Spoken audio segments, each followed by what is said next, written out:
All right, so we're going into an era of economic illiteracy. That's just a fact. The stuff that's going to come out of the White House and Washington D.C.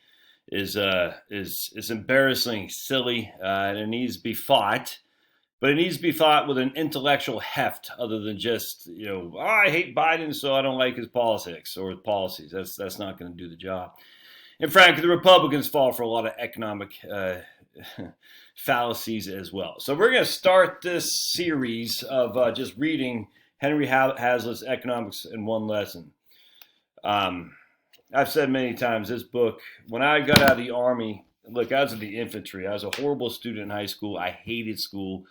I always like to read, so I've always had some kind of intellectual capacity, I suppose. But dude, I hated school. I hate it to this day. Just sitting in a class being told what to do drives me. I'm just, maybe it's ADD, ADHD. I don't know, OCD. I don't know. I just hate it.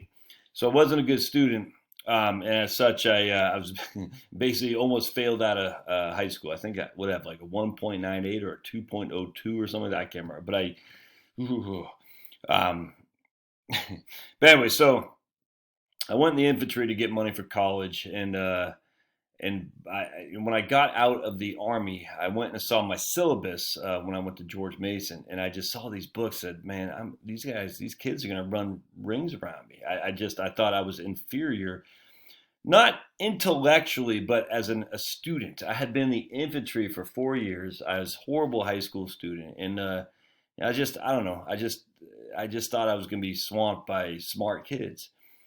And so I started, getting the syllabus for some of the economics classes I was going to take, and this book right here came up, and I said, okay, let me read that. And so I started reading that in this, basically in the summertime before I started in fall of 1992, just to kind of get a gauge of what I was going to be thinking about in college, because I had no idea, man. I had no idea what it was going to be like.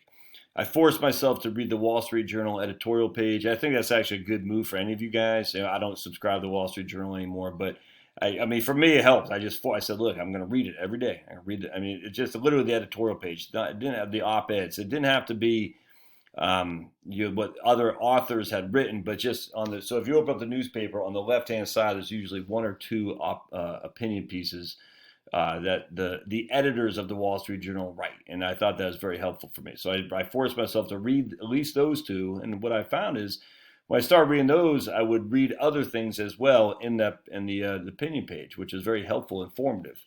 And then I forced myself to read economics in one lesson, and lo and behold, when I got to college, I said, "Man, these guys, I mean, they might be book smart, but they don't have any common sense whatsoever." You know what I'm saying? It was amazing. I did quite well because I enjoyed learning. I hated sitting in class, but I enjoyed learning, as long as it was learning in the capacity that I just the formality and the structure of freaking high school.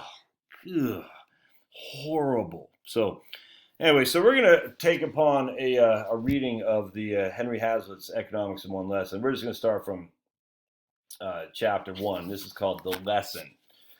All right, so let me just give you the background. Actually, maybe I'll just give you a little bit of the background here. This was written first in 1946. Yeah, 1946.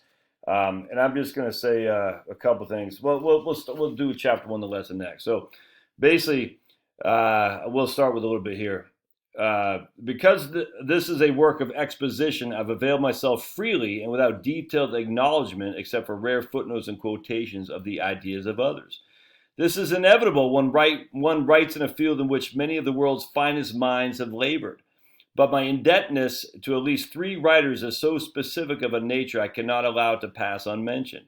My greatest debt with respect to the kind of expository framework on which the present argument is hung is to Frederick Bastiat. I'm not sure. That is seen what is unseen, I think is what that is in French, now nearly a century old. The present work may, in fact, be regarded as a modernization, extension, and generalization of the approach found in Bastiat's pamphlet.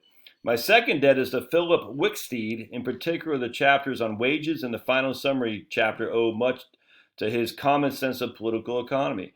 My third debt is to Ludwig von Mises, passing over everything that this elementary treatise may owe to his writings in general. My most specific debt is the exposition of the manner for which the process of monetary inflation is spread.